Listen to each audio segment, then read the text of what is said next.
宝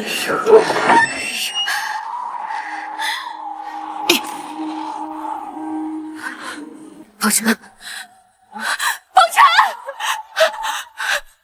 宝钗手脚不干净，偷了库房的玉簪，老奴替你清理门户。宝钗从小便跟我，她绝不会做这样的事情。你们这是草菅人命，我要去告官。告官？我看夫人是病糊涂了吧？您的夫君苏瞻大人位极首辅，是当今最大的官，在东京和秀宁郡主大婚在即，怎会依你？哼，识相的就自行了断，也省得老奴动手了。这是他的意思，我是他明媒正娶的原配，他怎能忍心置我于死地？当年夫人你下药，自荐枕席，夺了他心上人的正妻之位，大人他早已恨你入骨。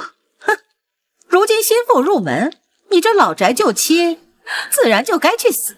放着宣赫的侯府养女不做，非要自甘下贱勾引义兄，还气死了最疼你的养母江夫人。如今谁还护得了你？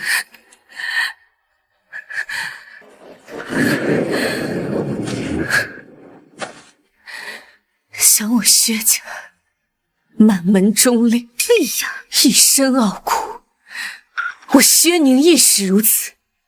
你们回去告诉苏瞻，若是他不来，我绝不就死。既然夫人不明事理，那就别怪大人心狠手辣。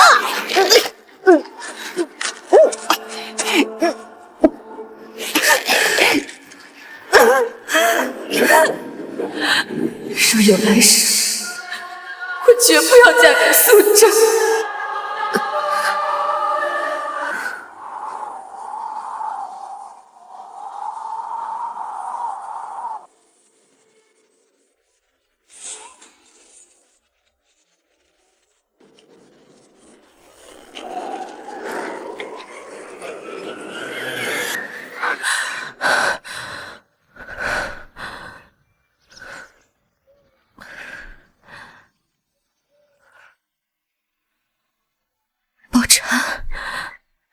姑娘，我按照您的吩咐，把药悄悄下到世子的酒里了，就在花厅的圆桌上，只等您过去。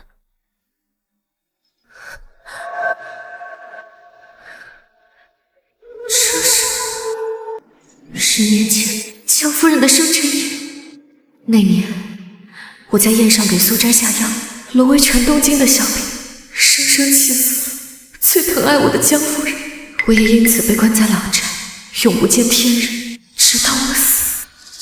没想到我竟然重生到了给苏瞻下药的这一天。苏世子弱冠之年，连中3元，官至大理寺少卿，真是前途无量啊！哈哈哈哈。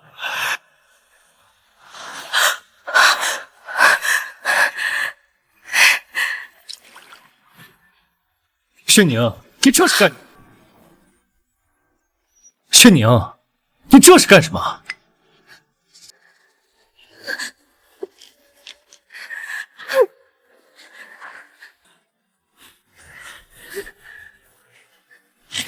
自荐枕席，薛宁，你怎么那么不知羞耻？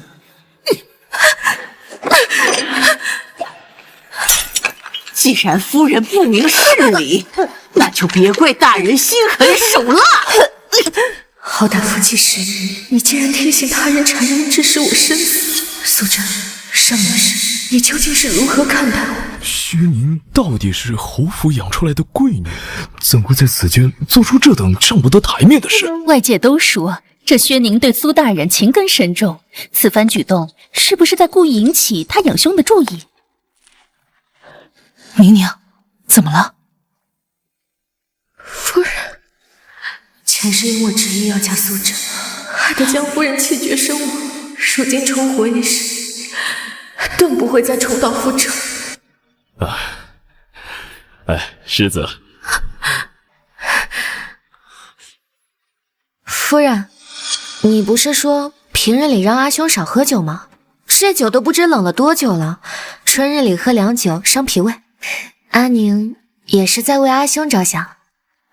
原来如此，宁宁有心了。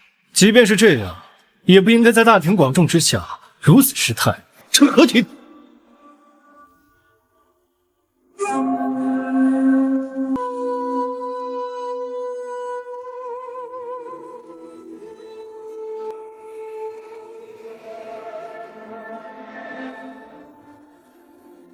阿詹，宁儿妹妹也是关心则乱，何必如此苛责？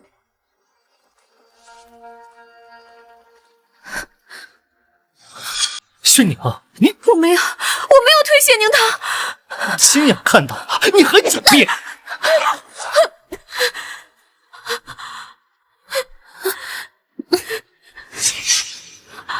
薛宁，我娶了你就是我毕生的污点，以后你若再伤害宁堂，我定让你好看。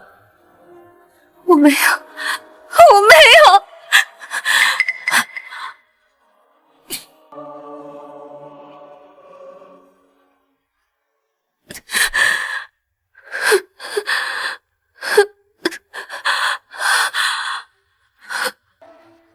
怎么会有这么多血？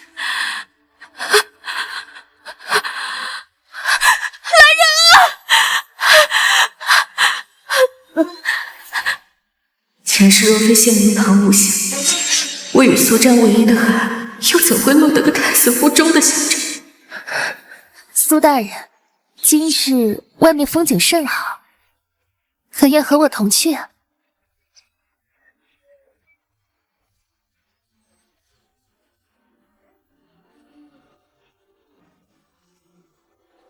既然重活一世，我再也不要枯守空闺10年，满心满眼等着苏战来试试。我要亲手将苏战推出去，彻彻底底的为自己活一场。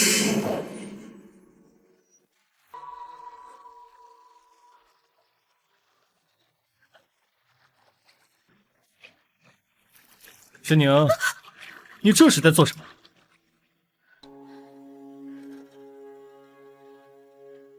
你怎么来了？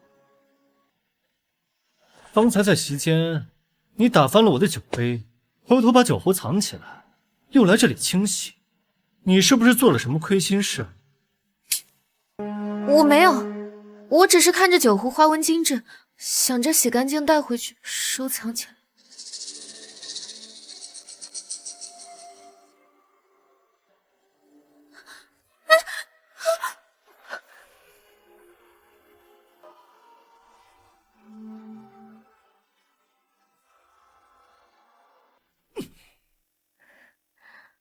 薛宁，你简直是不知羞耻！我不是故意的，不是故意的。从小到大，你用这种投怀送抱的手段在我身上用过多少次？小时候嘛，念你不懂事，可你现在越来越没有分寸了，在母亲的宴会上使起了手段。薛宁，我警告你，你我只是兄妹关系，别的就想都不要想了。兄长多虑了，薛宁真的只是在关心你的身体。在我心里，您一直都是我兄长。是吗？世子，老夫人有请。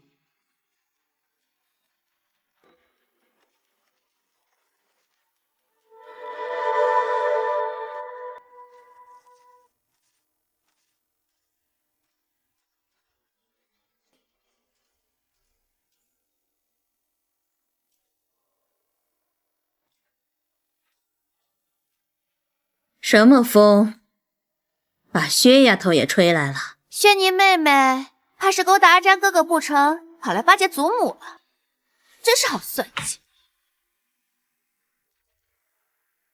见过老夫人。从前是阿宁不懂事，惹出了许多事端，给老夫人和江夫人添麻烦了。今后阿宁只把世子当做兄长。你能想开便好。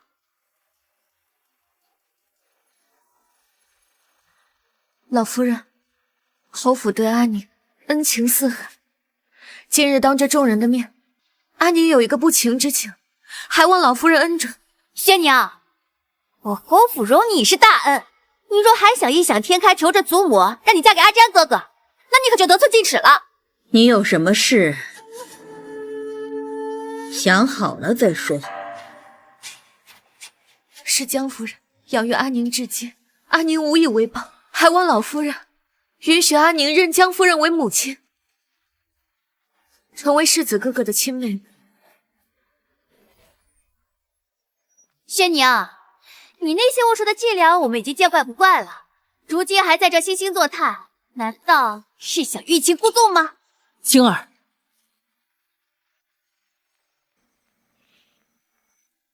宁儿，你可想好了？你若认我做母亲，日后你与阿詹就是名正言顺的兄妹，再无婚嫁的可能。什么时候开始的呀？什么？想当我妹妹？刚才想好的。简直是胡闹！认亲需要请圣旨入族谱，才算名正言顺。你临时起意的小把戏，竟也闹到祖母面前去。如果只是想吸引我的注意，那未免太可笑。祖母，孙儿还有公务在身，先行告退。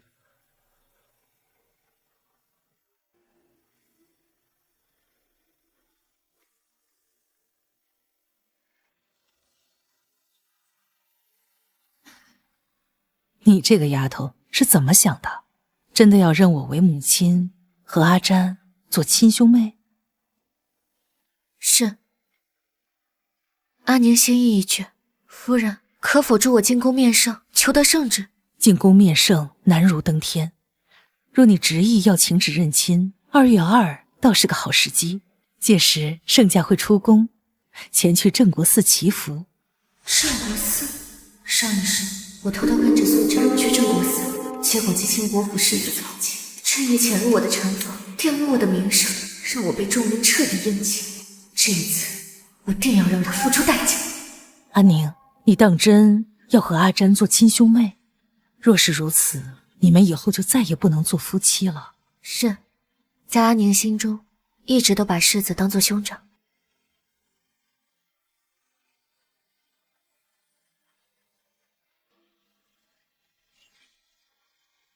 7日后，便是阿宁的生辰，江夫人可愿让阿宁在生辰当日唤您一声母亲？好，到时候娘就为阿宁准备一场风光无限的生辰宴，便邀东京城适龄的名门子弟，任由我的女儿挑选一个称心如意的好儿郎，也好让你的双亲全下安心。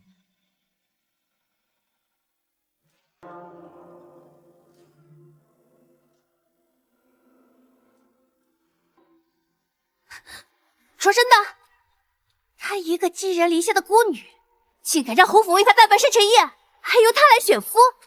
听说届时东京所有名门子弟都会来，就此理！万一让她高攀上哪家，以后不是要压我一头吗？不行，你去找表哥曹景，给他送个信，跟他说薛宁夜叉之头。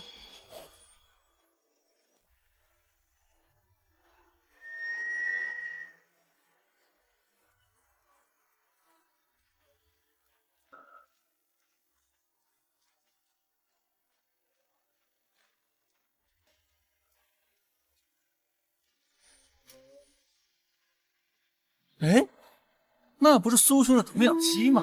东京盛传他爱慕苏兄，恨不得日年在苏兄身边。没想到是真的，就一下子不见，居然追到镇国寺来了。丁氏知晓秀莲郡主随苏兄在镇国寺吃醋了，这是来查岗的。抛头露面，成何体统？去，把薛宁带回府去。圣驾在此，别让他丢人现眼。是。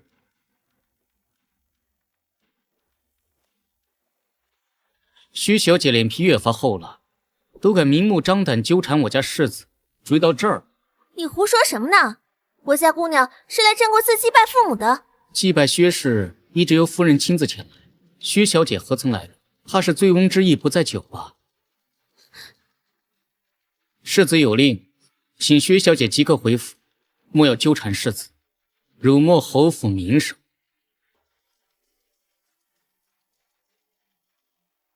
我得夫人允许，来镇国寺祭拜父母，需留宿3日，吃斋礼佛。莫非世子连我祭拜父母之事都要干预？世子好心劝你回府，你却不知好歹。哼！姑娘，世子难得对你上心，不如就跟莫白回去吧，否则世子要讨厌你的。我听他的话，他就会喜欢我吗？从头到尾，他都瞧不上我。姑娘，你好像和以前不一样了。以前要是被世子讨厌，你要哭上3天3夜。从前是从前，如今我只把他当作兄长。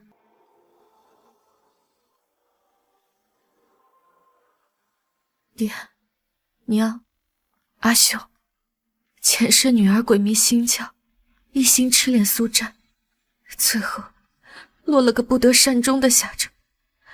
重活一次，女儿一定不会重蹈覆辙，请你们放心。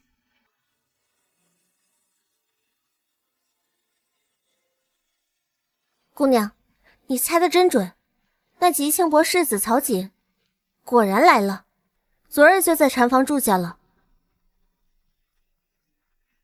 他一个纨绔，哪听得懂佛法？怕是有人授意，冲着我来。姑娘猜是猜中了，可以你我2人之力，如何反抗得了？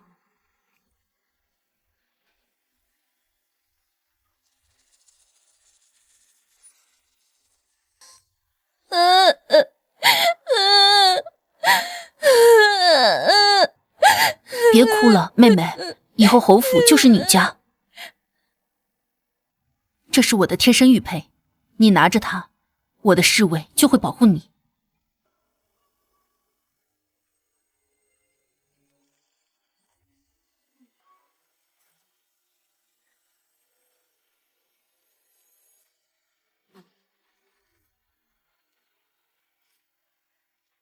你拿着这玉佩去调遣苏瞻亲卫，今夜我们便来个瓮中捉鳖。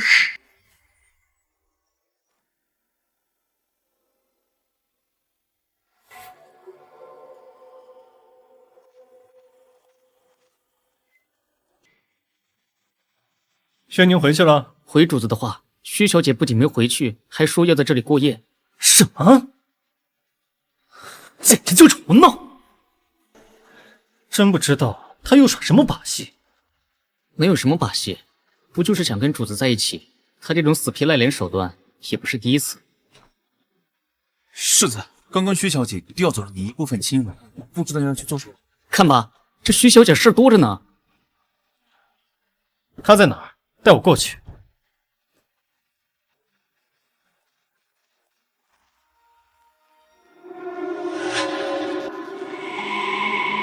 里头睡着的到底是宣义侯府的姑娘，世子悄声些，别弄出什么动静来。要是不弄出动静，怎么让外人知晓？我俩睡了。你休要多言，我知道该怎么做，看好你的门。小娘子，我这就来了。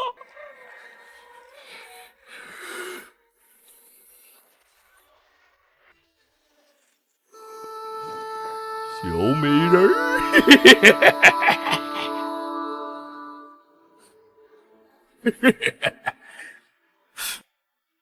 人呢？来人了，抓贼呀！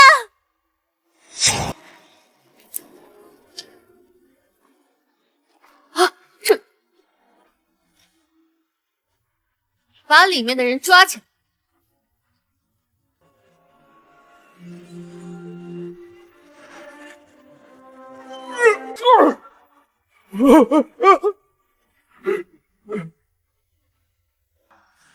好嬷嬷，卖主求荣，你可知道是个什么下人？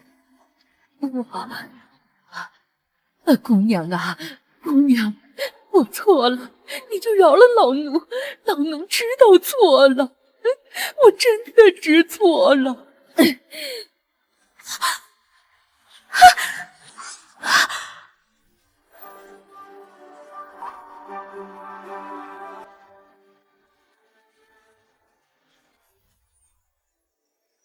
是他，前世唯一能跟苏真抗衡的天下兵马大元帅李长彻。前世我被赶往永州而战，路上曾与他有一面之缘。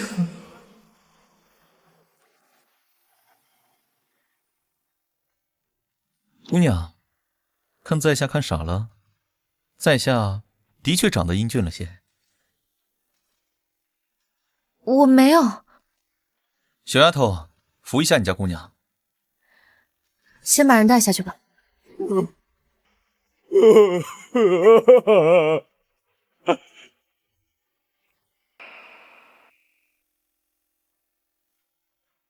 多谢公子相救，敢问公子尊姓大名？在下九品五散官，城门校尉李长彻。城门校尉，那不就是在宣阳里给人看大门的吗？看来是我打扰了二位的雅兴。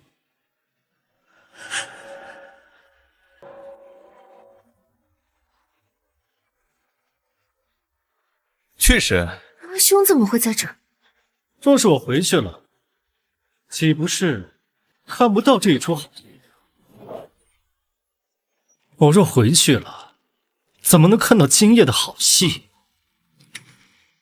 这是你家里人，如此凶神恶煞，不知道的还以为是来索命的。好好看你的大门，别管别人家的闲事。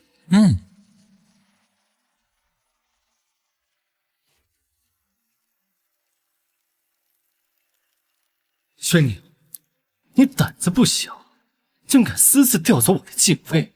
阿宁妹妹，你这次确实过分了。平时缠着阿詹哥哥也就算了，念在你年纪小，不与你计较。可现在你竟敢私自调遣阿詹哥哥的禁卫，你可知因为你的胡闹，险些惊动圣家？那又怎样？曹景图谋不轨，我调人自保，难道阿兄就要因此将我捉拿归案吗？轩宁，别以为有新的靠山就不把你的兄长放在眼里。阿兄在说什么啊？我听不懂。轩宁，不要让我说得更清楚一些吗？你勾引男人的手段还能再高明一些吗？我今夜险些遭贼人玷污，阿兄却还觉得我是在勾引别的男人，在找新的靠山。难道在阿兄眼里，我做什么都是算计吗？我不是那个意思。若不是你不听我的命令，不离开镇国寺，又怎么会有今夜的事？说到底，自作自受。自作自受。是啊，前世就是因为我自作自受，才会落得死不瞑目的下场。这一世，我绝不作茧自缚，离你苏宅远远的。罢了，今晚的事情就到此为止。明日一早你就离开镇国寺，不得有误。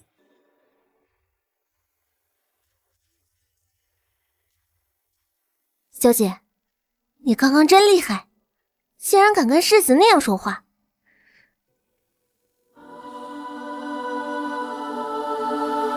马上3更天了，若要拿到认亲圣旨，我们现在就得求见皇上。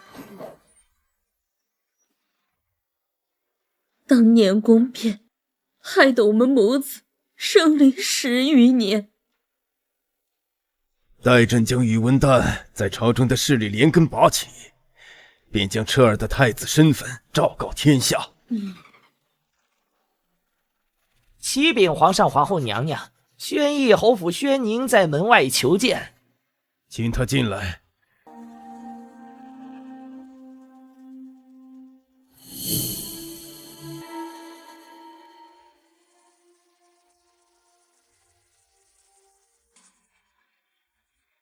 臣女薛宁深夜叨扰，是想以薛家满门战功求一道圣旨。可是与你那义兄苏瞻有关。京中人人皆知你对他爱慕已久，可是想嫁与他为妻。秀宁郡主与苏瞻早有婚约，满城皆知。你的要求朕无法允。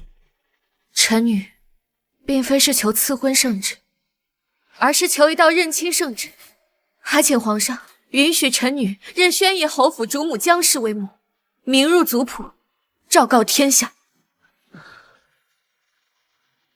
你可想清楚了？圣旨一旦赐下，你们可就是名正言顺的兄妹了。日后哪怕后悔，却是连做妾的机会都没有，君无戏言。臣女不愿做妾，只想做心上人唯一的妻。薛家女儿是有些骨气的。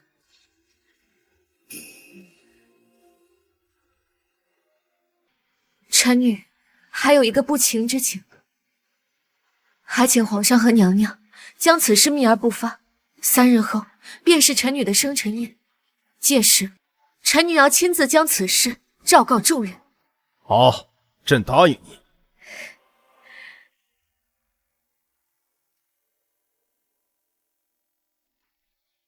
世子，我没看错吧？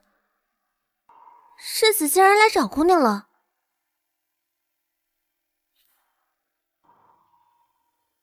昨日之事，是我误会你了。这簪子就赠予你了。不过日后行事便不可任性。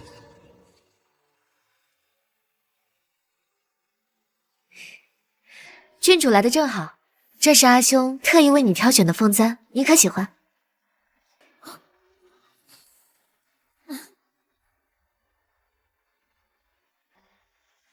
阿珍，这可是琉璃阁的凤簪，世上仅有一只，你待我可真好。给嫂嫂挑选的自然是最好的。我与郡主还未成亲，你现在就叫嫂嫂，未免太早了一些。3日后，阿宁的生辰宴，还请阿兄与嫂嫂一同前往。阿珍，等等我。苏瞻，你不是一直想甩掉我？3日后生辰宴，我定与你彻底划清界限。苏兄，昨日薛宁深夜求见皇上，以满门战功求了道圣旨，莫不是求皇上让你认他做平妻吧？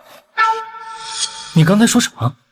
听闻3天后就是薛姑娘的生辰，怕不是要借着生辰和圣旨向你逼婚吗？刚才他还一口一个嫂子，我还以为他想明白了，没想到还是那么不知羞耻。秀宁郡主出身高贵，她不过是一介孤女，怎么能与郡主平起平坐呢？苏兄，若要是你的养妹依旧对你痴心不改，日日纠缠，苏兄不妨纳她为妾，岂不享其人之福呀？绝不可能！我把薛宁只当做妹妹，除此之外没有任何想法。君不见，东流水，来时无踪迹。这是世子爷最喜欢小姐穿的颜色，既然是您的生辰，小姐打扮的好看一些，世子一定会重新喜欢你的。前世为了迎合苏瞻的喜好，我从未按照自己的心意打扮过一次，不施粉黛，素衣前去，只换了葬身火海。这些衣裳太素了，我不要。宁儿，你可是打定了主意，要在生辰宴这一天认我做母亲。要知道，圣旨一旦宣读，就没有反悔的余地了。夫人，您就让我听从我自己的心意，做一回自己的主吧。好。宝婵，去拿些鲜艳点的衣裳来。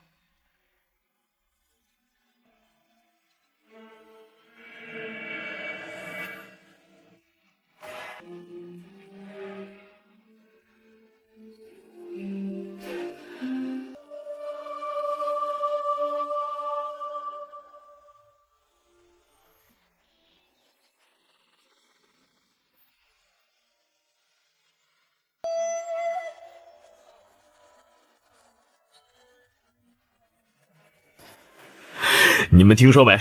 薛姑娘为了自己的生辰，特意向陛下求了道圣旨。你们说会是什么呀？还能有什么？定是求陛下成全他跟苏大人。东京城里谁不知道他喜欢自己的义兄，真是丢人现眼。阿宁妹妹为了你，竟然用薛家满门军功求取圣旨。若陛下真指了她做你的妻，那我……他与你云泥之别，如何相比？你放心，我只会娶你做妻。薛姑娘到。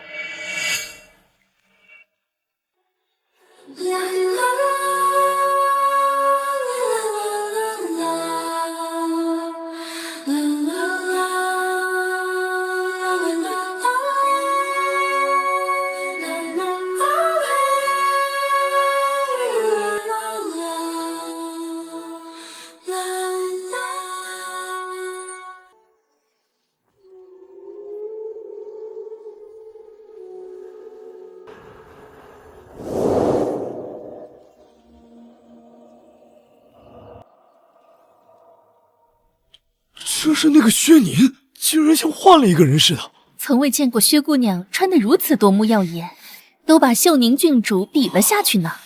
阿宁妹妹今日打扮的可谓是光彩照人，看来是花了不少心思呀。打扮得如此花枝招展，无非就是想让我多看她两眼，想区区美貌吸引我纳她入府，可笑。承蒙诸位赏光，今日莅临小女薛宁的生辰之夜。在入席之前，我有一件关乎终身的大事，想借此良辰告知众人。我已向皇上求得圣旨一道，将终身之事尘埃落定。终身大事，该不会是婚姻大事吧？难不成是想当众求娶，让祖母成全他与阿占哥哥？不可！今日宾客众多，薛宁，你可要三思而后行，别自取其辱，丢了我侯府的脸面。阿兄怎知我要说的终身大事会让我自取其辱呢？宁儿妹妹，我知你对阿占情深意重，可你不能用圣旨逼他娶你啊！若是你真的放不下，待我与阿占成亲以后，再娶你做平妻，与我平起平坐。郡主，你还是太善良了。薛宁是我妹妹，笑想自己的兄长，本就是恬不知耻。正好，诸位可以为我见证，我苏瞻，就算不与郡主成婚，也绝对不可能娶你，薛宁。你以为我要说的事情是这个？你深夜进宫，不惜以你薛家满门军功，恳请陛下下旨，不就是想嫁给我吗？我告诉你，别说平妻，就算是妾，我也绝对不可能纳你。就算是妾，我都不会纳你。这薛宁真是下作，竟然用圣旨强逼兄长娶自己。宣义侯府真是养了个白眼狼啊！江夫人对他视如己出，他却觊觎江夫人的儿子。祖母，你看，我就说他是冲着阿家哥哥来的吧，真是没皮没脸的，也不看看自己什么身份，不过就是个寄人篱下的孤女，也敢笑想侯府世子妃的位置。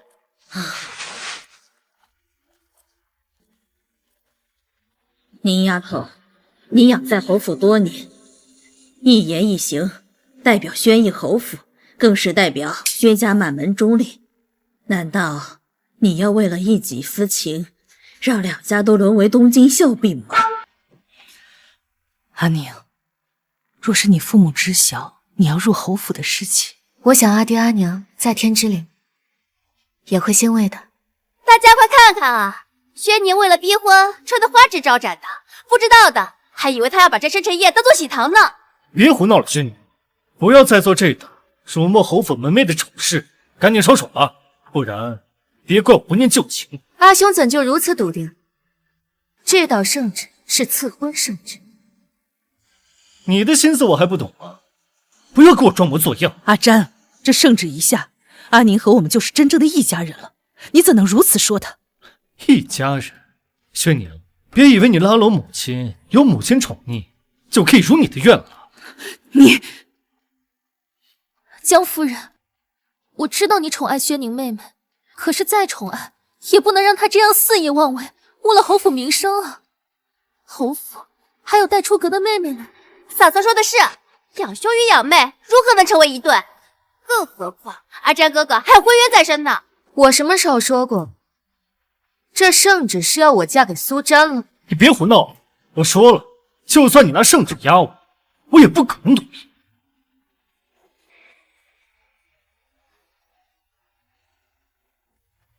圣旨在此，众人皆旨。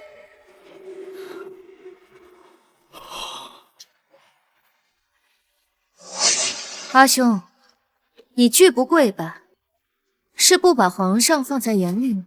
逆子，还不跪下！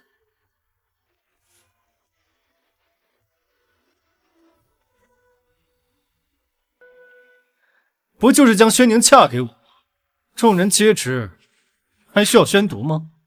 奉天承运，皇帝诏曰：薛氏女薛宁孝敬恭顺，其父忠勇殉国，朕心感念。薛宁自幼由江氏抚育长大。薛宁，趁现在还可以收手，莫要酿成滔天大罪。特准薛宁认江氏为母亲，名入苏家宗祠，列于侯府族谱。钦此。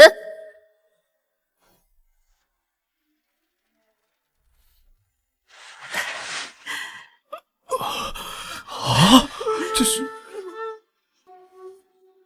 用几分舍得来交换另一半值得，以为放手是回忆最好的选择。从今日起，你便是我的亲哥哥。从今日起，你便是我的亲哥哥。什么亲哥哥？什么入宗祠？你又在耍什么花招？假传圣旨可是诛九族的大罪。假传圣旨？薛娘，我侯府待你视如己出，你却用假圣旨这种粗俗的手段恩将仇报，你安什么心啊？薛丫头，这到底是怎么回事？你说清楚。不是赐婚圣旨吗？怎么成了认亲的？我并没有假传圣旨，这就是道认亲圣旨。我今日所做一切，都只是为了名正言顺的成为母亲的女儿，仅此而已。不可能！你究竟在耍什么花招？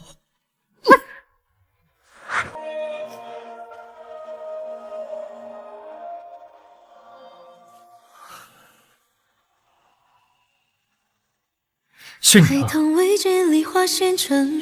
你可知道这道圣旨意味着什么？从今往后，你我只能是兄妹，再无半分成亲的可能。这不正是你所希望的吗？从今天开始，我便不再缠着你。你与郡主琴瑟和鸣，而我亦好好侍奉在母亲身旁，皆大欢喜，不是吗？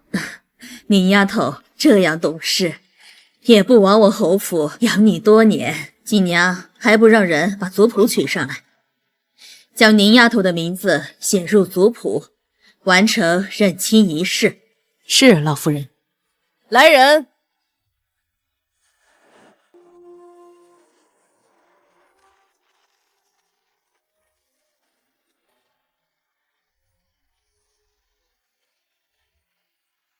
阿宁妹妹能放下过往的执念，以后与阿詹兄妹相称，我们便是真正的一家人了。阿詹，你说是吗？起笔落名。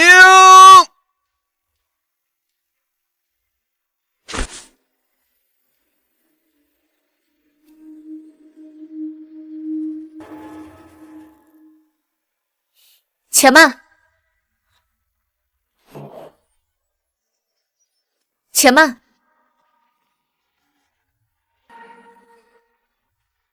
这不是后悔了？刚才不是信誓旦旦吗？看来都是欲擒故纵的把戏。薛宁，认亲认到一半突然反悔，传出去啊，可能会被人笑掉大牙呢。你丫头，圣旨已下，你现在反悔，不仅得罪陛下，还会把侯府置于绝境。老夫人，阿兄，我并没有反悔。那你为何迟迟不下笔？我只是在等一个人，等他到了，这认亲仪式再开始也不迟。等人？哼，你等什么人？我看你就是故弄玄虚。若是你后悔了，就现在端茶道歉，看在母亲的份上，替你向皇上求情。在下来迟了。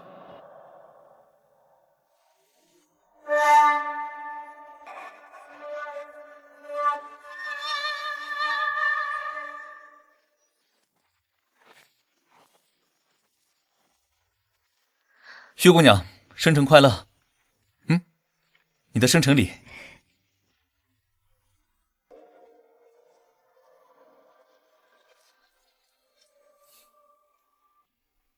若是公子得空来我的生辰宴，我将感激不尽。有酒喝，有热闹看，一定来，一定来！姑娘，您的生辰宴邀请一个无关的外男，怕是不妥吧？李公子是我的救命恩人，有何不妥？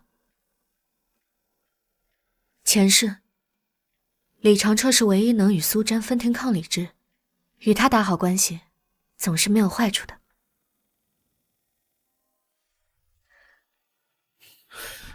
这是谁啊？看着这么粗俗。是啊，这种身份的人怎么能进得了侯府的生辰宴？是他，那个救了薛宁的男人。我侯府的门槛何时变得这般宽松了？无名小卒也敢入内？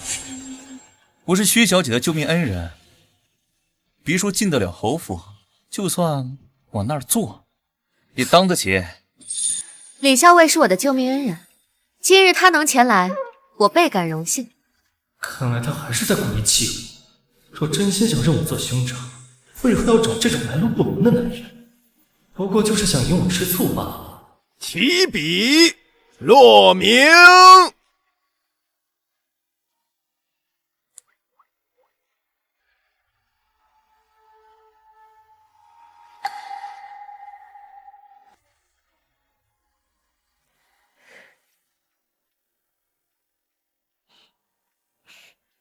宁宁，从今往后，你就是娘名正言顺的女儿了。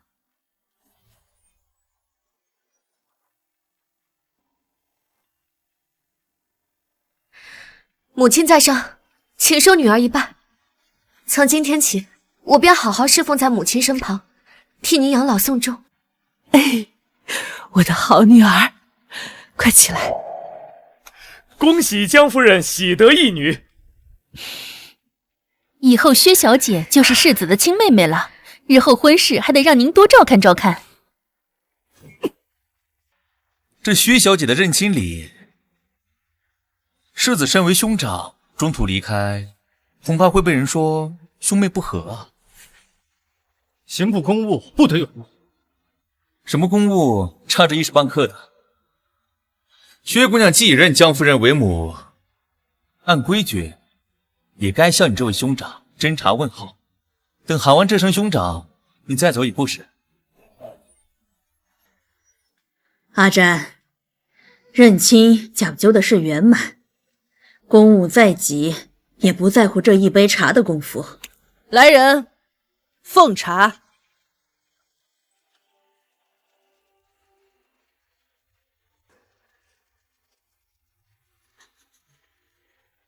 兄长，请用茶。轩女，这是你自己的选择，日后莫要后悔。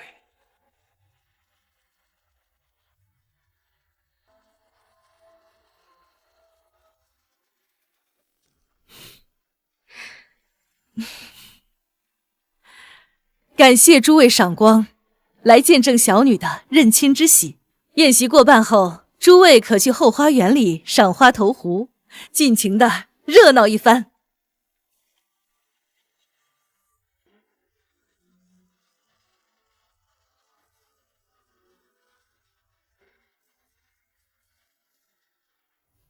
江夫人对阿宁妹妹真是上心，今日来了这么多东京城的贵公子，正好让阿宁妹妹好好挑选，定能找到如意郎君。挑选？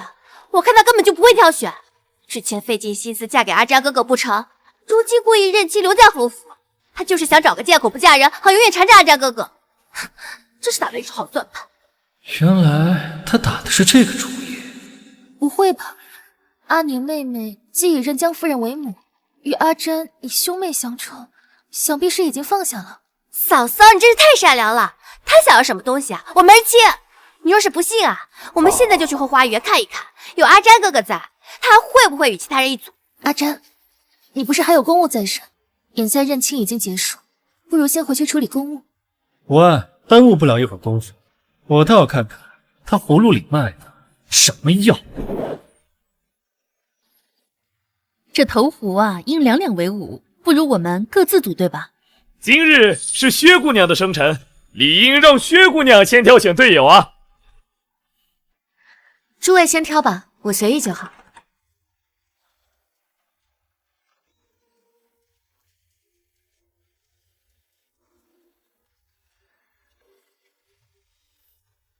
看吧，他果然还是不愿意跟别人一组。阿詹，不会真像青儿说的那样，阿宁妹妹不愿意选择别人，心里还是只有你。可如今你们也是兄妹，薛娘，你赶紧选吧。我跟阿詹哥哥还有嫂嫂也想要凑热闹参加这个投壶大赛。阿詹哥哥可是我们东京城有名的神投手，跟他一队啊，保准你能赢的。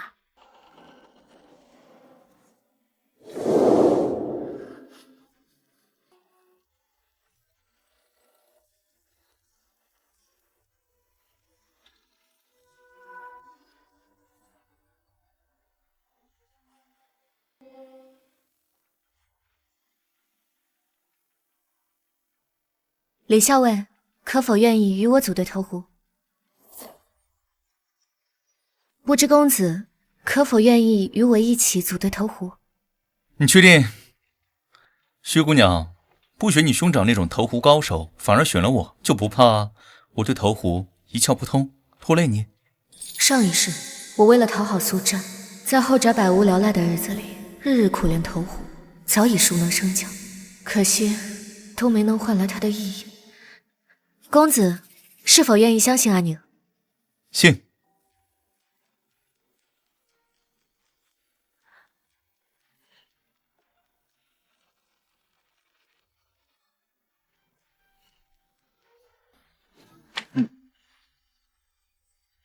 哇，全中了！全中了！全中了！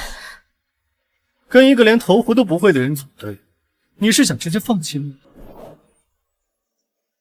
你是想直接放弃？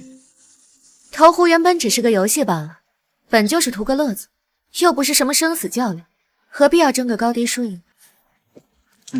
好，记住你说的话，一会儿可别哭鼻子。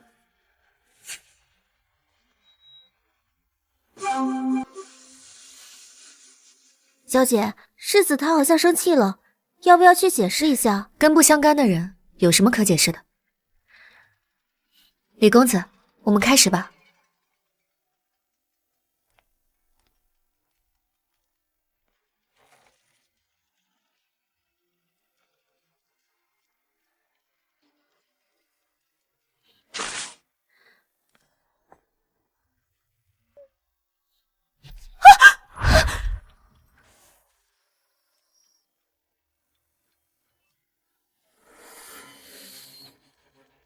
光天化日之下，与万南搂搂抱抱成何体统？阿詹，你别生气，阿宁妹妹也许是不小心的，这样的事儿她也不是第一次做了。别以为与万南拉扯不清就可以吸引我的注意，可笑！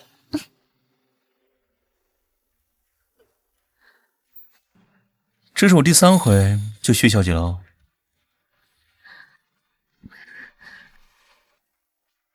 多谢公子出手相助。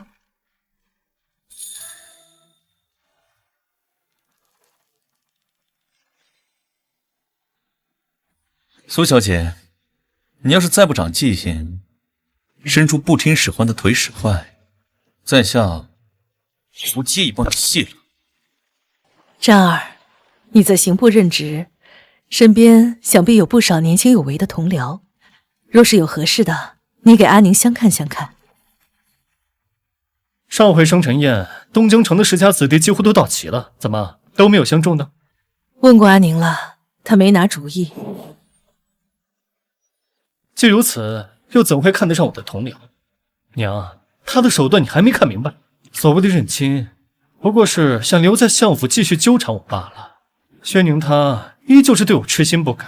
你若是真的只当阿宁是妹妹，这番话也不是一个兄长该对妹妹说的话。世子，安琪有进展。哎呀，这可是今天最后一份桂花糕了。啊，没有桂花糕了，长车哥哥吃不到了。郡主别灰心，咱们再去别处看看。郡主，上一世坊间传言，李长车那位早逝的白月光。好像也是位郡主。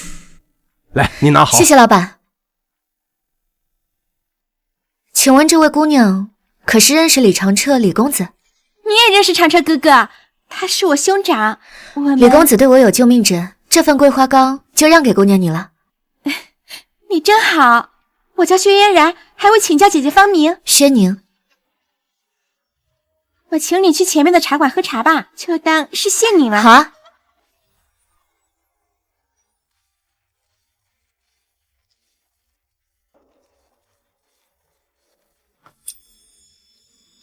苏兄，这不是你那养妹吗？现在该叫义妹了。不过都已经是板上钉钉的兄妹了，她怎么还是对你穷追不舍啊？你在这儿便衣查案，她都跟过来了。看来这认亲宴不过是薛姑娘的小把戏。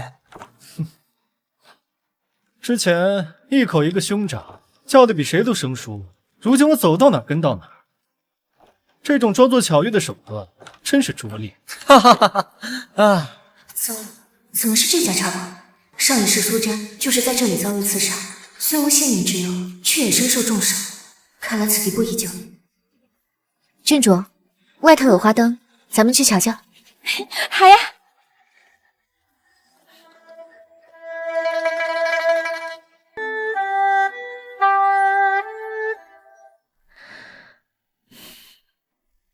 时候不早了，阿兄今日还是早些回府吧。怎么？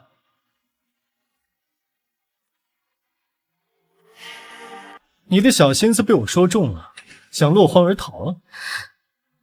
薛女儿，你若想缠着我直说便是，不用兜兜转转搞这些莫名其妙的名堂。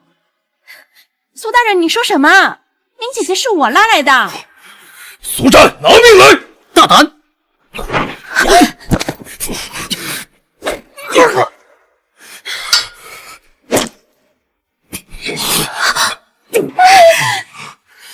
红尘旧曲一出处，是恋慕是自苦，柔情深许一生伤，是见。叫大夫，快叫大夫！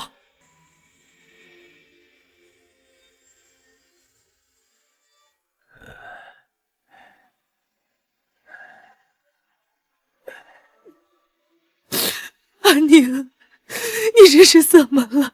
你不要吓母亲呐！怎么样了？为何还不动手？不是小的不肯救治啊，实在是薛姑娘的剑伤非同小可。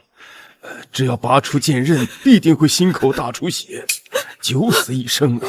而且要拔出这匕首，需要褪去薛姑娘的衣衫，这男女有别呀。世子，你是小姐的义兄，又是习武之人，定能帮小姐拔出匕首，求求您了！可是这男女授受不亲，我若为他脱衣拔剑，那此事传出去了，岂不坐实了他缠着我的流言？他这一辈子也别想嫁人，只会缠着我了。都这个时候了，你还在乎那些做什么？只要能救宁宁，我也不在乎什么老世子的名声。今日之事，我会严令下人封口。张儿，你快动手啊！世子，求你救救小姐吧，求求您了！你快动手啊！罢了，等仙宁堂恰起来后，封她做个侧妃吧。慢着！是你？这是薛宁的闺房，你怎么来了？我若不来，难道让薛宁嫁给你这个烂人做妾？我来替他拔刀，去准备止血的药材与工具。好好，老夫这就准备。阿珍，你若是不喜欢阿宁，就不要再坏了阿宁的名声。走。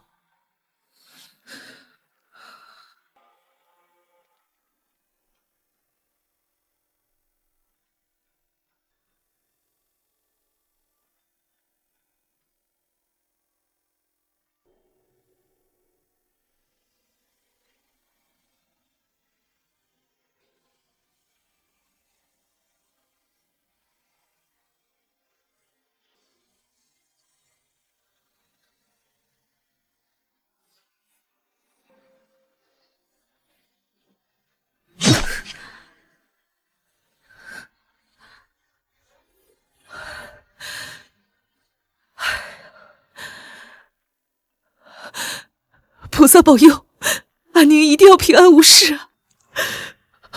没想到薛宁竟然对我深情至此，不惜自己的性命也要为我挡刀。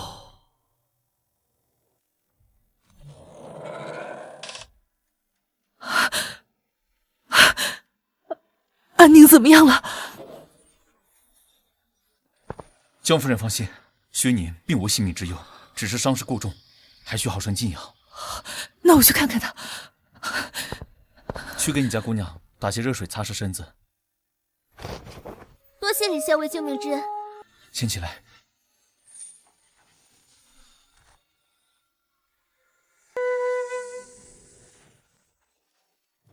苏世子可真是恪守亲哥哥的本分，甚至不惜将自己妹妹的性命置之度外。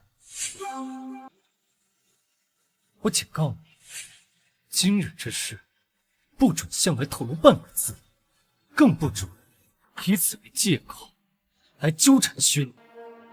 我若是不同意，偏纠缠薛宁，又如何？薛宁尚未出阁，又舍身替我等，更不可能嫁给你。你这般对她，让她如何自处？你又怎知薛宁不愿意嫁给我？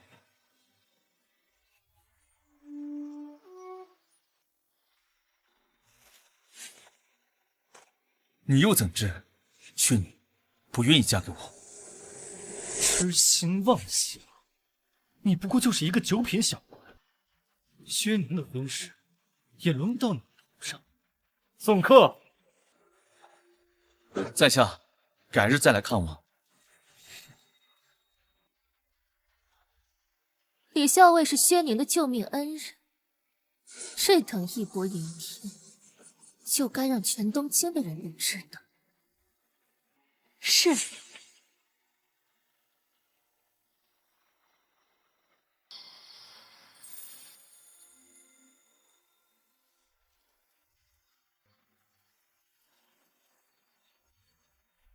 你又怎知薛宁不愿意嫁给我？若薛宁嫁给李长彻这等莽夫，以后日子正难过，与其让她跳入火海，倒不如……莫白，备马车，我要进宫面见圣上。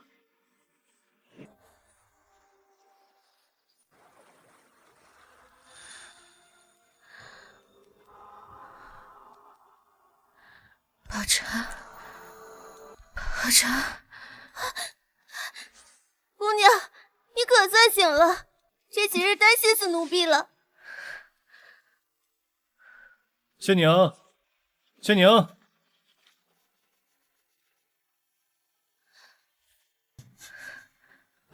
阿兄怎么突然过来了？你替我挡刀，与我有救命之恩，我自然不会不管你。现在全东京城都知道。你为了救我而名节受损，不过你放心，我会纳你为妾，对你负责的。什么挡刀？那都是误会。阿兄，你刚才说要纳我为妾？可是你与郡主还尚未成婚，怎能纳我为妾呢？昨夜我进宫请了圣旨，陛下允许让我纳你为妾。郡主为妻，你为妾并不冲突。郡主为妻，你为妾并不冲突。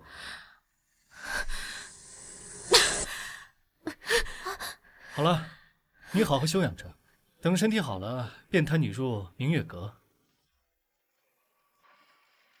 世子肯娶你，已是对你最大的恩赐。你夙愿得偿，以后别再耍那些无聊的把戏。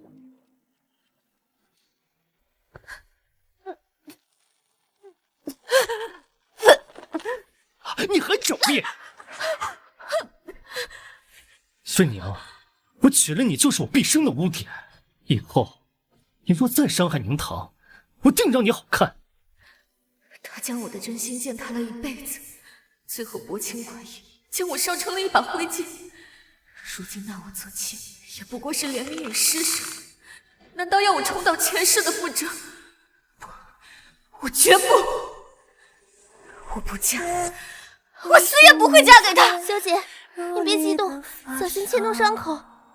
世子也是为了您的名节着想。您胸口中刀是李校尉帮你脱衣疗伤的。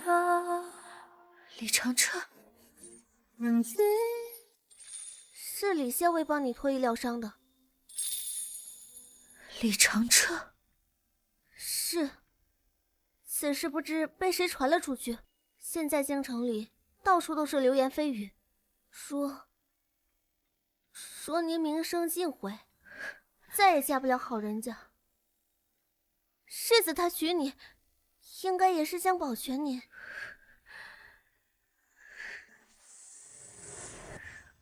宝钗，你现在立刻传书给李真真，让他过来一下。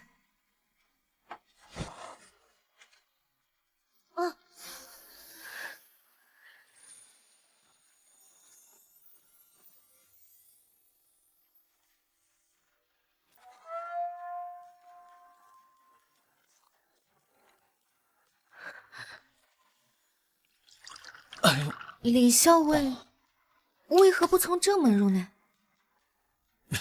你弟兄长下了令，不让我进侯府半步，否则我也不愿意做这翻窗小人。哎，快坐快坐。你这伤势如何？好多了。李校尉，我受伤那天可是你亲手为我脱衣疗伤。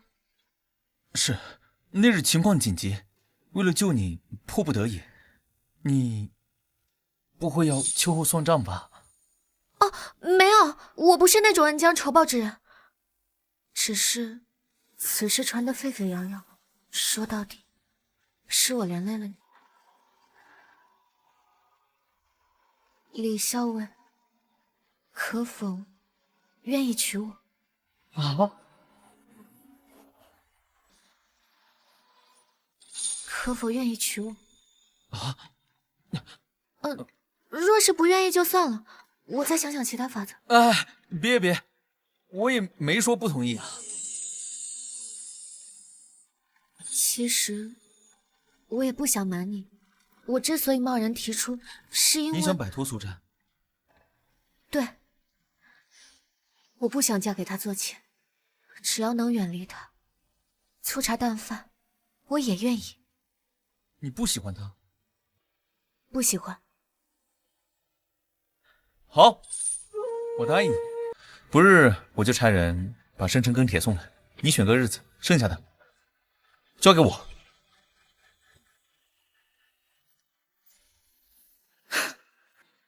阿詹，你糊涂啊！不可郡主的大婚将至，怎可拿阿宁为妾？母亲请放心，迎娶宁堂当天，让薛宁一顶小轿从后门进来便可。如此草草了事，阿宁也肯？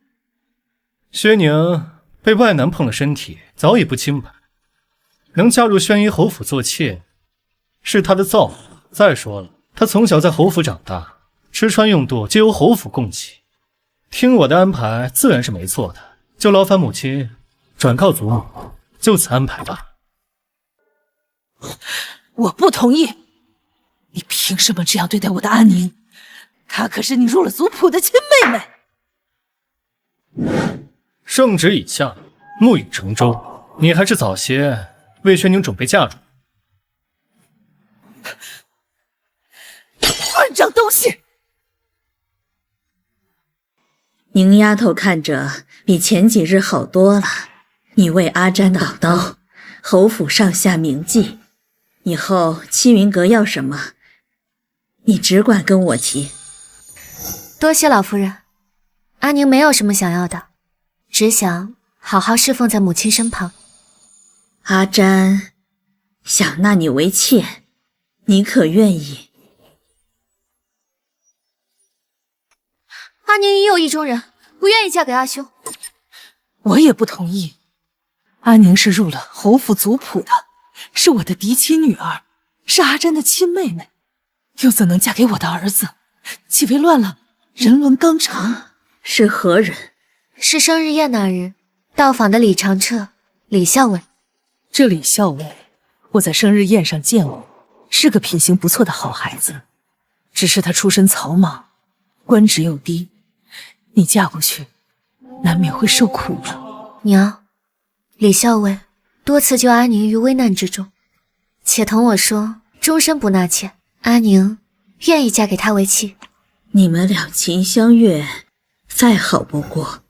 只是阿詹那边，阿宁恳请，先不要把此事告诉阿兄，待到成亲那日，用一顶小轿将阿宁嫁出府便可。这也太委屈你了，成亲本是大事，又怎能如此草率？若是嫁给阿兄，不也是一顶小轿吗？上一世别说花轿，就连个像样的媳妇都没有，顶着一块被人用过的旧盖头，就这么草草的嫁给了宋真。能嫁给李校尉，对阿宁来说便是最好的结果。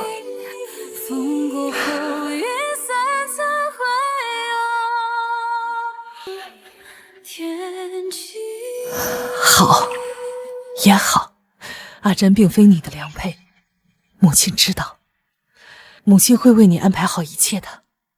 你放心，就算是小轿出嫁，母亲也会为你准备好丰厚的嫁妆，绝不会让你被婆家看轻。你要娶薛宁？是那个请旨要认亲的将门姑女？是，还请父皇母后成全。薛宁出身薛家，又是薛义侯府义女，不慕名利，愿意嫁给你这九品小官，可见是个重情重义的好女子。如今朝堂局势稳定不少，我看不如恢复太子身份，明媒正娶。不可不可，他胆儿小，要是让他知道我的真实身份，我怕他害怕，到时候到手的媳妇跑了。你是我的儿子，能这么不成器？连自己的媳妇儿都守不住。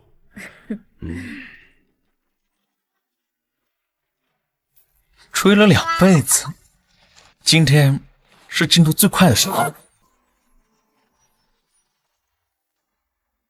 我如今横插一脚，不知会不会影响李校尉与他心上人。罢了，一旦离开侯府，我就速速和离，绝不纠缠。年年，李校尉，你怎么来了？明日便大婚了，还还我李校尉？阿彻，这是我母亲给我的，现在送给你。不行，这太贵重了，我不能收。这宝玉啊，就应该配美人，否则就是个没用的石疙瘩。放心，我已经安排好了，明日定会八抬大轿隆重迎娶，绝不让你被谢景堂比下去。薛宁，你快走，别让苏珍发现了。我们才是正经小夫妻，躲他算怎么回事？若是被他发现了，别说是夫妻，日后怕是连面都见不上了。好，我听夫人的，让他一回。等我来接你。嗯。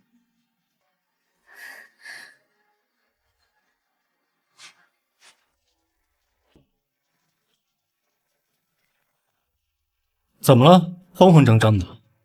没什么，阿兄深夜前来是有什么事情吗？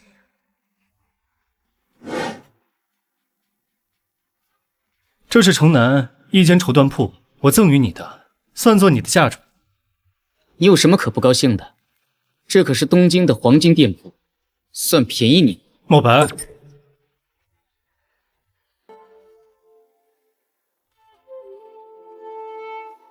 多谢阿兄。想必你听娘说了吧？明日我会在前厅迎娶您堂，届时我会派人让人用小轿从后门接你入明月阁。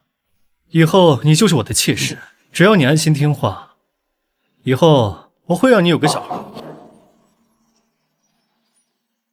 明月阁，那个少年时几乎将我关到疯癫的地方，还害我没了唯一的孩子。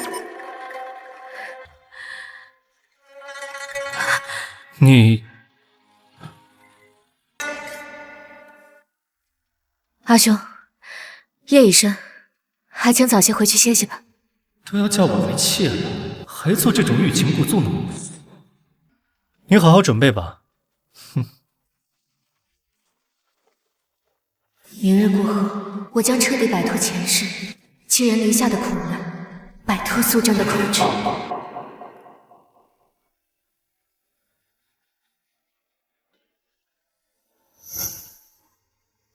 小姐，您穿这身嫁衣真好看，可这婚礼也太寒酸了吧！您本该风风光光出嫁的，如今却要这样偷偷摸摸。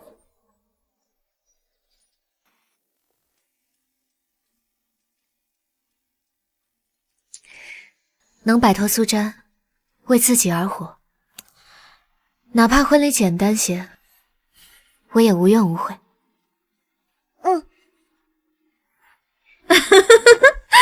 时辰到了，姑娘，咱们呀该起轿了。好。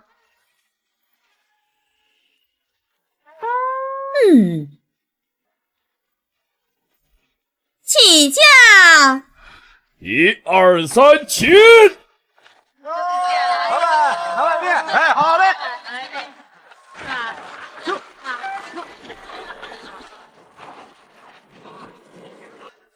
等等。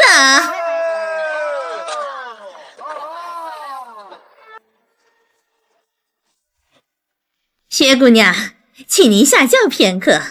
成亲路上最不吉利的就是新娘子下轿，有何事情非要我家小姐下轿子？这呀是李校尉的意思，让您一步呢。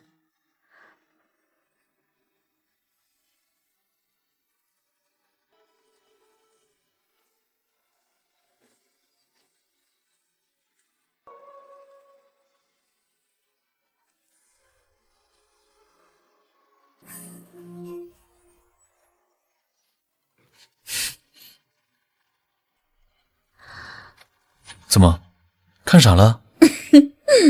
这是怎么回事啊？这小轿只是权宜之计，哄侯府那帮傻子的，我可不能让我的新娘子坐那么破的轿子。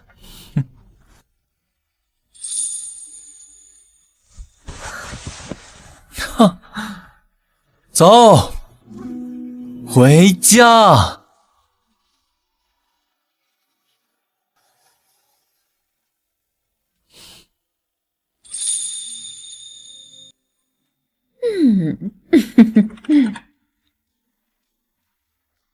这轿子宽敞，同你家小姐一同进去，陪她解解闷。是。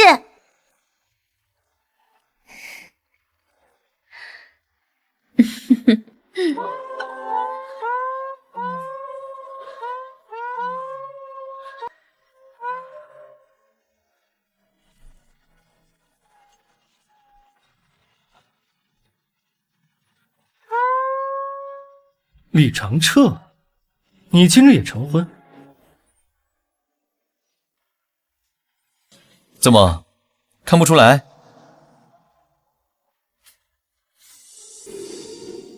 哼，看来我之前还真是误会你了。本来以为你对薛宁是一心一意，一直围绕他转，没想到只不过是三心二意之辈。是，我哪比得上苏大人？苏大人对郡主是从一而终，从不喜欢别人。我着急娶媳妇儿回家，还请大人让路。起轿。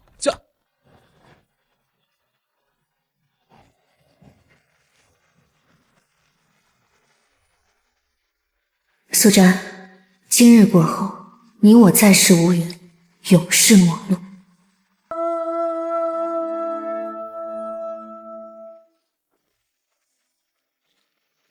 世子，您干什么呢？你说薛宁若是知道这个李长彻已经娶了他人，会怎么想？薛宁目光浅薄，就算是要挑选夫婿，也选不出比世子您更好的。等会儿将宁堂送回府去，薛宁应该也就被送到明月阁了。到时候还要好好调教调教，让他知道这人心险恶，离了我，他什么也不是。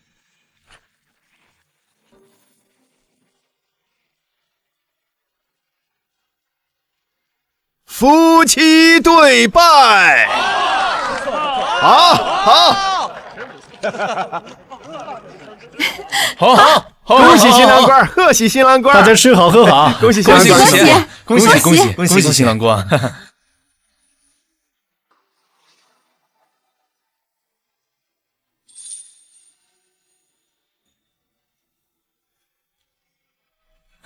贺喜新郎官！真是不错！恭喜！怎么回事？慌慌张张的。世子，薛宁不见了。不见了？你派人找吗？明月阁、西方阁都找了，没有人。西云阁更是人去楼空。哎，怎么回事？新郎官怎么走了？是啊，新郎官去哪儿了？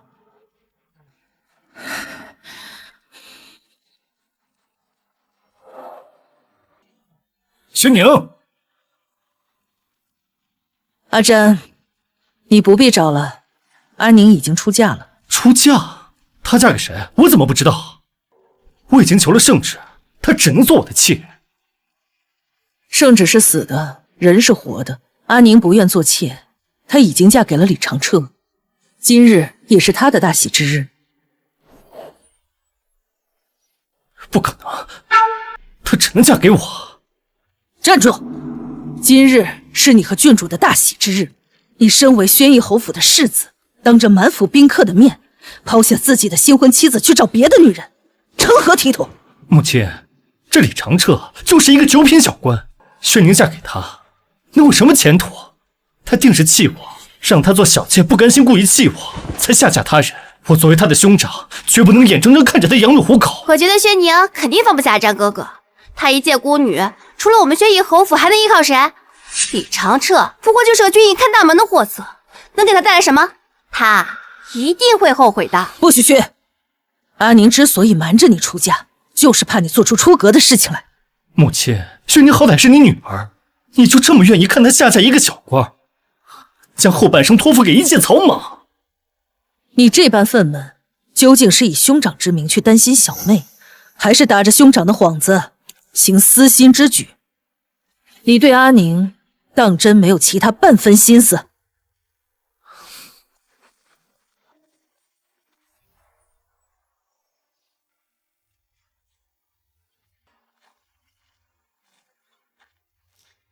请新郎用喜掣挑起喜帕。知道了，出去。不是，李校尉，这礼还没做完呢。出去。从没见过如此猴急的新郎官。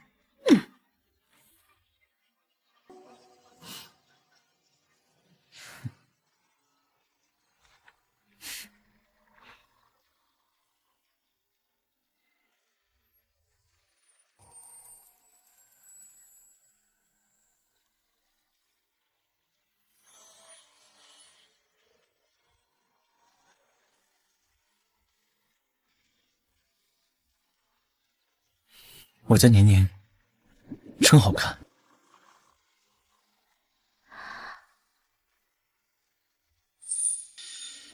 哪有你这样的？这里还没成，就先把喜婆赶出去。这些繁文缛节太麻烦了，我不喜欢。你饿吗？还好。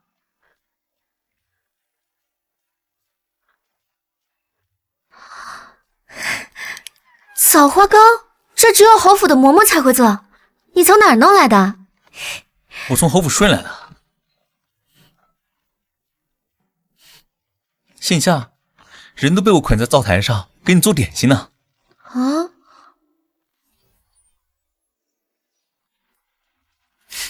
傻丫头，我说什么你都信啊？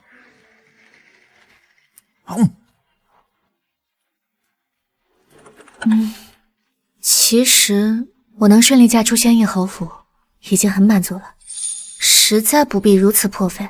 我知道你积蓄不多，这些钱咱们还是留着，以后过日子用吧。哎呀，我这是找了一个勤俭持家的好媳妇儿，刚过门就开始替夫君盘算了。油嘴滑舌的，这凤冠好沉，我帮你拆。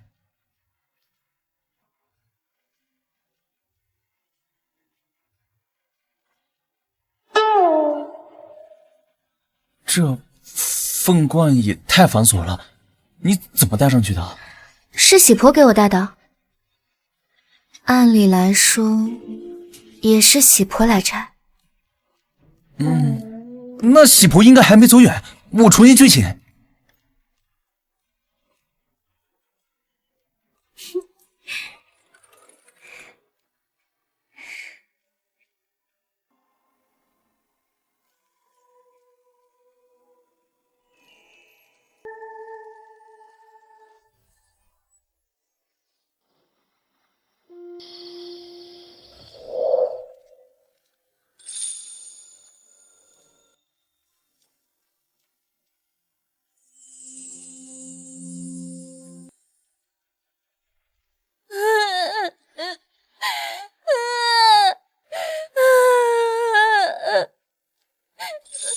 小哥哥，你能带我去找爹娘吗？他们不见了。找不回来了。以后你就跟我回东宫，我就是你的家人。关山落尽大梦这一场，纵愿成劫这死佛难忘。谢姑娘已3日前嫁给了苏瞻，殿下，你来迟疑。谁共我云白纸风霜，情此山怀墨天光。上一世你便该是我的妻子，一步慢让你归你父母，无疾而终。这一世不管什么礼节大义，我偏要又争又抢，与你恩爱久长。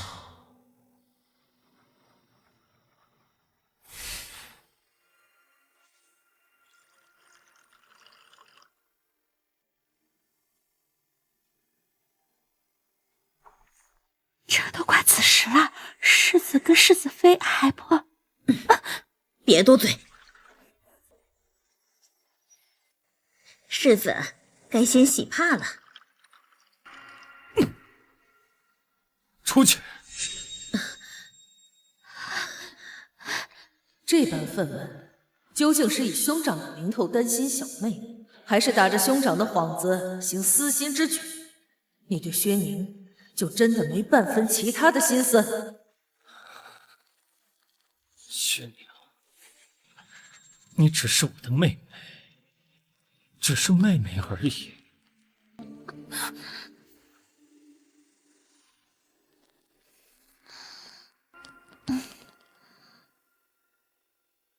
夫君，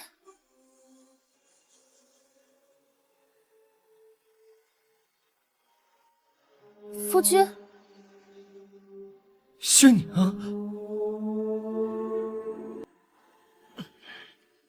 你还敢回来？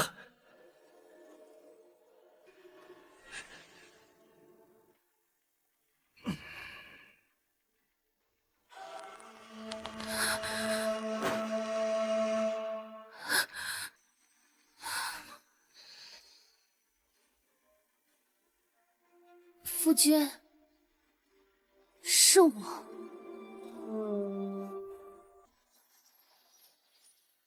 夫君，是我。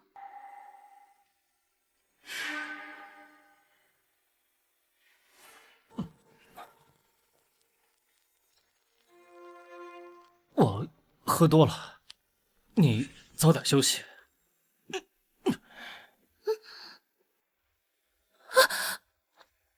夫君，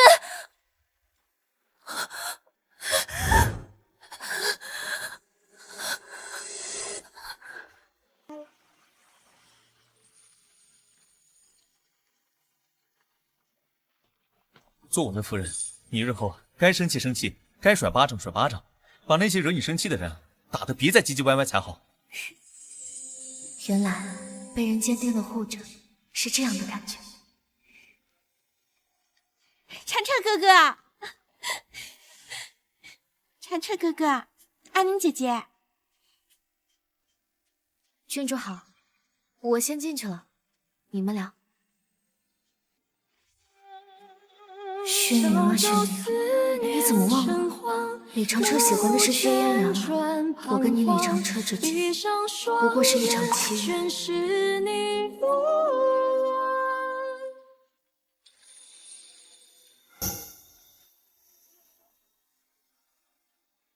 铲铲哥哥，你是不是很喜欢安宁姐姐啊？是啊，那你喜欢嫣然吗？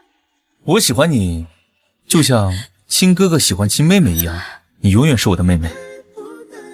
我知道了，我喜欢你，也喜欢安宁姐姐。铲铲哥哥，你一定要幸福。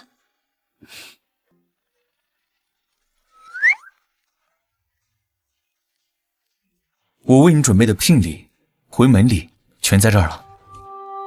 回门？原本给轩逸侯府准备了些像样的，让你带回去撑撑腰。谁想到侯府一家一二坏，就欺负你，我1分钱也不给他们，全给你。可是你哪来这么多金银稀软啊？莫不是你从前行军打仗的时候搜刮了民脂民膏？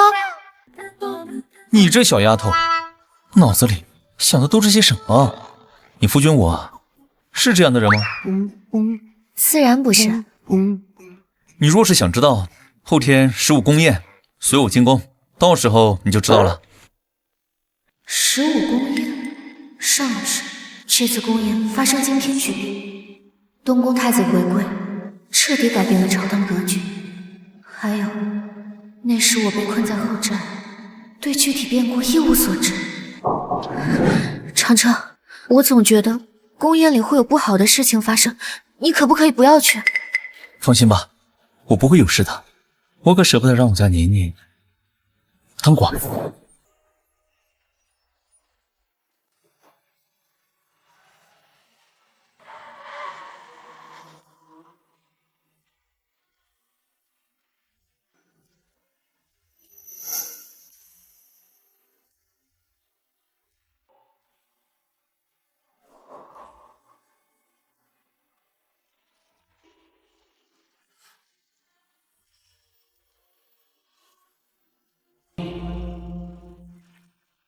梳妆台空了，书架也空了，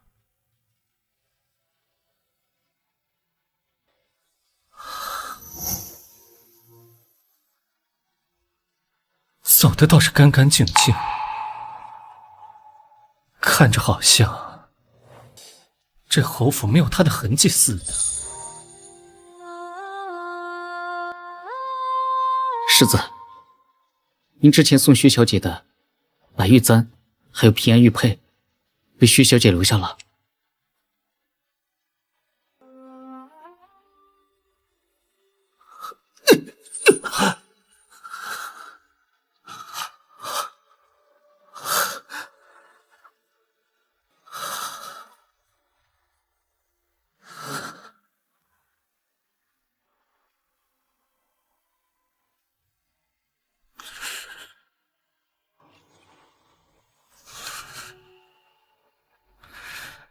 我本来以为就算你嫁人了，也会把东西留下，念着我侯府的情，念着我。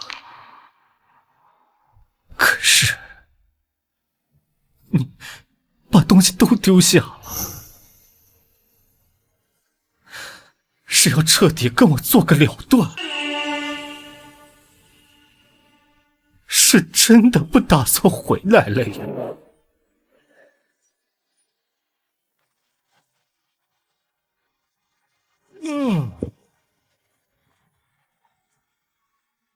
夫君回来了。今天累了一天，喝点茶暖暖身子吧。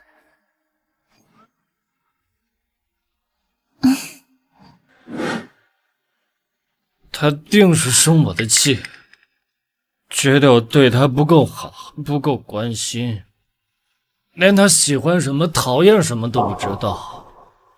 不过没关系，他之所以要嫁给李长彻那小子，不就是不想当妾？那我就让他做平妻。只要我恳求祖母，恳求陛下，他定能风风光光的回府。你说什么？郡主啊，你一向大度，等阿宁回来不想看到你和我在一起，你就暂且先搬到别院去住。等他什么时候消气了，不生气不介意了，我再接你回来。你放心，世子妃之位绝对不会受影响。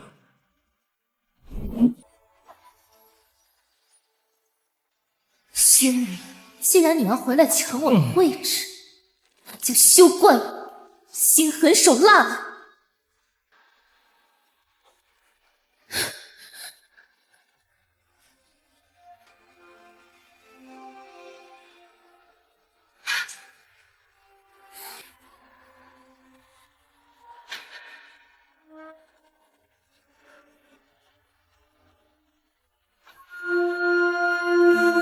皇上要单独见我，你先入席，我处理完事情便来找你。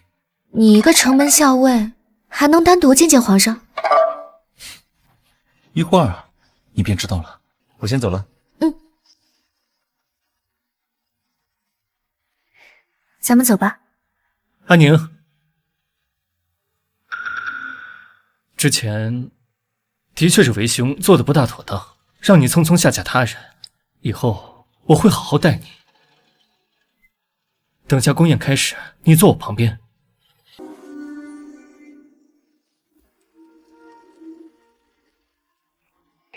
我与夫君一同前来，自然是要坐到我夫君身旁的。坐到你身旁算怎么回事？苏大人，你我早已陌路，请你不要再纠缠了。陌路？只要我今晚在宫宴上立下大功，就求皇上赐旨，就能将你接回侯府。今日夜宴，诸位爱卿相聚于此，朕甚是开心啊！来，与朕共饮一杯。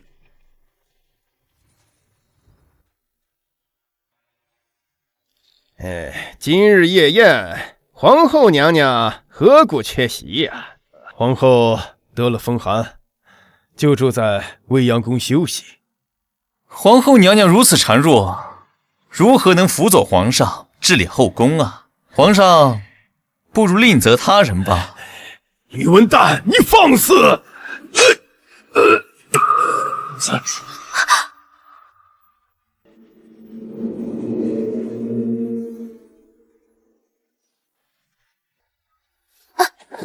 夫君切莫轻举妄动，我父亲跟宇文大人早有联系，今日之后改朝换代。你终究是按耐不住。微臣这是亲君侧，是为皇上好，为天下着想。皇上还是要听微臣的话。什么人敢暗算我？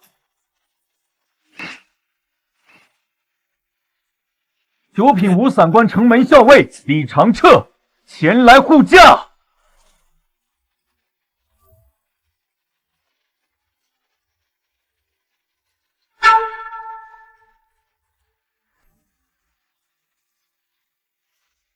老贼，你大势已去，怎么回事？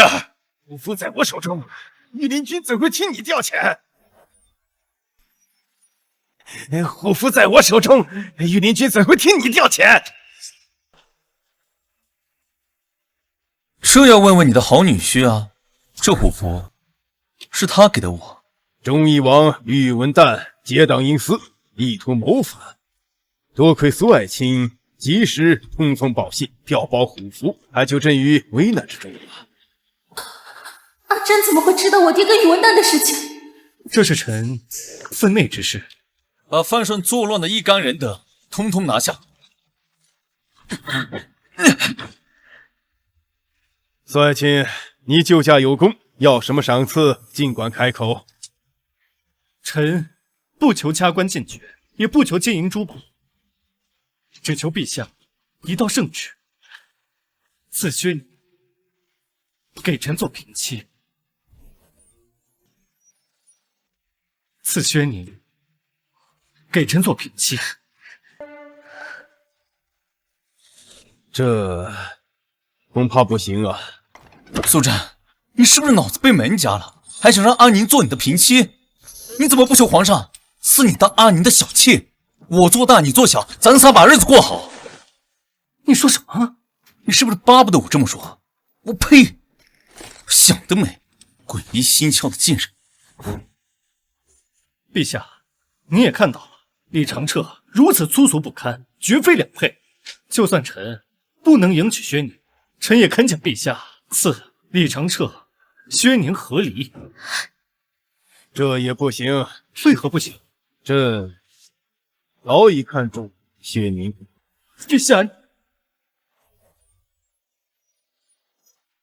阿彻，你说是不是啊？如今宇文旦伏诛，朕也该把真相大白于天下。李长彻就是朕的亲儿子，当朝东宫太子。皇上说什么？小姐，皇上说姑爷是当朝太子。我记得上一世宫变之后，贵妃被赐死，东宫重新找回了丢失的太子。怎么被找回的太子居然就是长彻？夫人，我家公子不是故意要隐瞒您的。苏湛，能不能别老惦记着我家宁宁？看看你老婆是谢义之女，是逆党，你不为她求翻恩典？阿彻，乱党一事由你全权处理。是。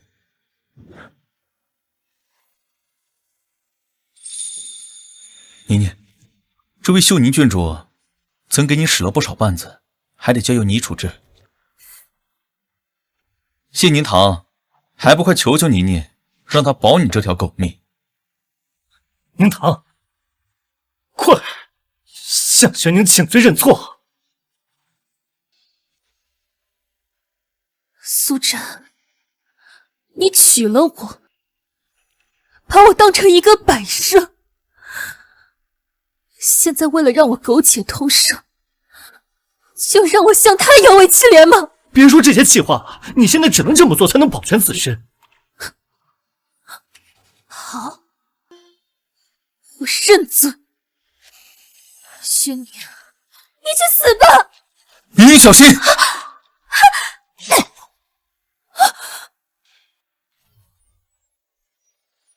你小心！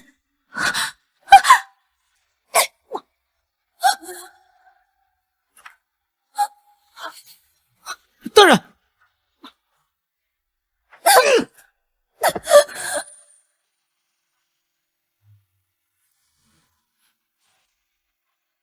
来人，把这个疯女人拖下去。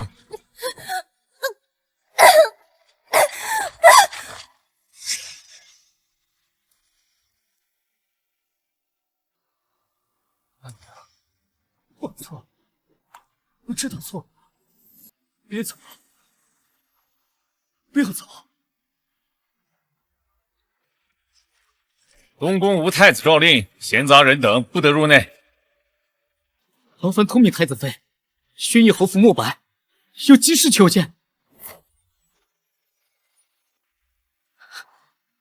劳烦特命太子妃，宣义侯府莫白有急事求见。宣义侯府，太子早有明令，宣义侯府一干人等不许打扰太子妃。此事事关我家世子的性命，太子妃必须得见呐！太子妃，您就看在我儿的情分上，见我家世子一面吧。太子妃，我求你啊，太子妃！宝钗，快通报你家姑娘，世子命悬一线，快去看她一眼吧。命悬一线就去找大夫啊！我家姑娘又不会看，去了有什么用？可我家世子是为了救太子妃才受的伤。慕白，今时不同往日了，我家姑娘早就不是能被世子随便呼喝的人了。况且，我家姑娘没少为苏大人受伤，苏大人也没见多关心啊。姑娘忙着呢，别在这儿杵着了。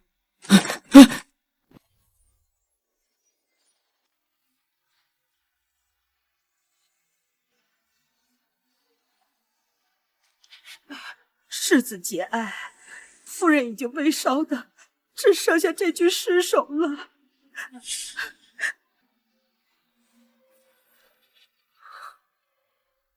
宣宁，我没有推谢宁汤。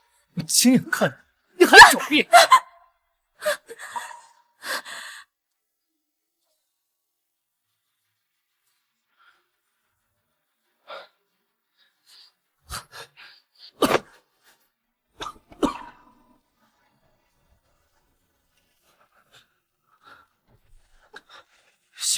宣宁，世子，你重伤未愈，这是去哪啊？去找宣宁，我要跟他解释清楚。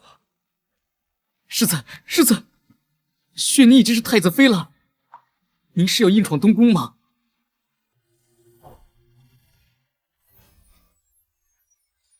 太子妃，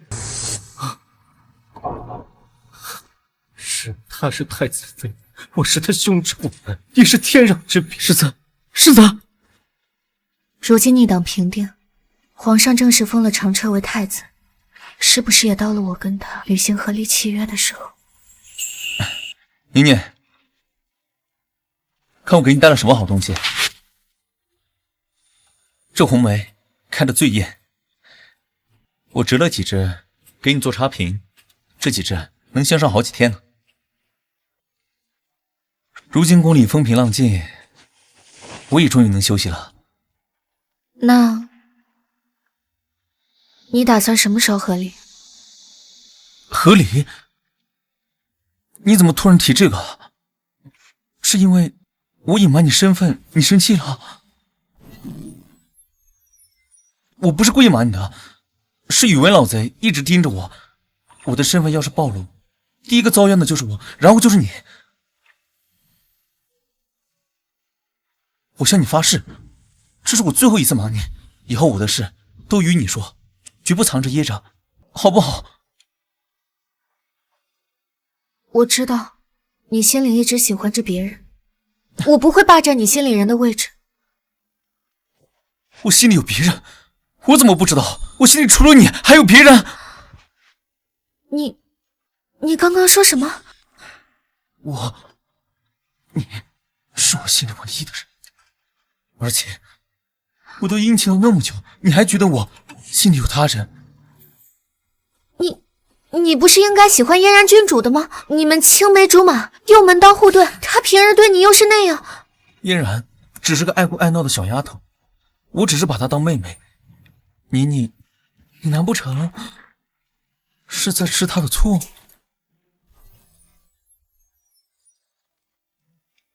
谁吃他醋了？我心里的确是藏着一个人，一个小丫头。小时候遇上她，哭哭啼啼的，可怜的很。宁宁，你当真不记得我了？小哥哥，你能带我去找爹娘吗？他们不见了。找不回来了，以后你就跟我回东宫，我就是你的家人。是你？当年薛家满门战死，我为太子前去抚恤功臣遗孤，然后碰上了你。可怜当年宫变，让宣义侯府抢了先，不然早该把你带回东宫养着了。我们也该是真正的青梅竹马。那你怎么不早点告诉我？我还一直以为你不喜欢我呢。怎么会不喜欢你呢？想我李长彻，好歹也是天皇贵胄，怎么会娶一个自己不喜欢的女人在身边呢？天天如珠如宝的供着，别人还觉得三心二意。夫人，我冤枉。那还不是都怪你？对，都是我的错，我该早些表明我的心意。现在还走吗？我想走也不许走。我告诉你，宣年，要是没有让我时时见到你，我只会茶不思饭不想，无心朝政。到时候你是红颜祸水，我是无能昏君，我们又凑成一对，天天让天下人咒骂。你又胡说。殿下，陛下宣诏，有急事。怎么又叫我？让我们小两口聚少离多的，到时候疏远怎么办？他还想不想要孙子了？你赶紧去吧，又满口胡言，让父皇好好治治你口无遮拦的毛病。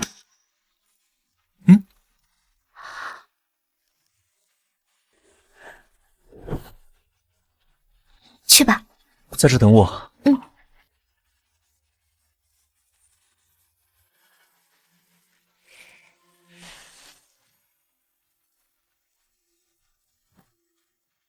苏大人怎么来了？阿宁，你觉得这身衣裳穿上怎样？苏大人的衣裳自然是配苏大人。阿宁，你忘了这件衣服是你亲手做的。你为了做这件衣服，熬了3天2夜才绣好的，手指都扎破了。我现在穿好了。我当是什么宝贝，能让苏大人这般郑重其事？曾经你弃如敝履，如今却又穿着它来到我面前，莫非苏大人今日穿上它，是想来跟我旧情复燃？哦不，旧情复燃，你得有旧情才对。而你从没喜欢过我，不是吗？不是的，我当初不应该那样对你。那个李长彻，他早晚会当皇帝的，后宫佳丽3000是常态。他就算坚持喜欢你，他明日他不可能对你始终如一的。阿宁，你跟着他，只会独守空房，他不可能对你一心一意，他只会对你。苏大人未免管得也太宽了。我和长彻今后的日子如何过，那是我们2人的事，还轮不到一个外人来指手画脚。苏大人请自重。你和长彻不可能是这样的，不应该是这样的。当初就算我把你送回了永州老宅，你也没说跟我和离，你还日复一日给我送信，让我接你回东京。你是那么的爱我。永州老宅？难道上一世的事情你也知道？是上一世，你都知道吗？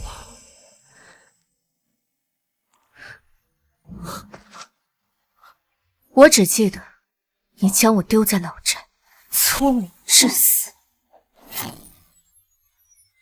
苏真苏大人断案如尘，也曾位极人臣，不知为何非要屈居在这永州这个小地方，即便圣上有意提拔，也不肯离去。世子，该喝药了。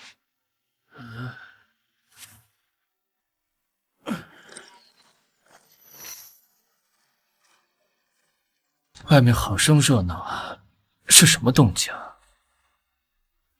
东宫太子妃诞下一子，皇上大赦天下，百姓争相庆祝。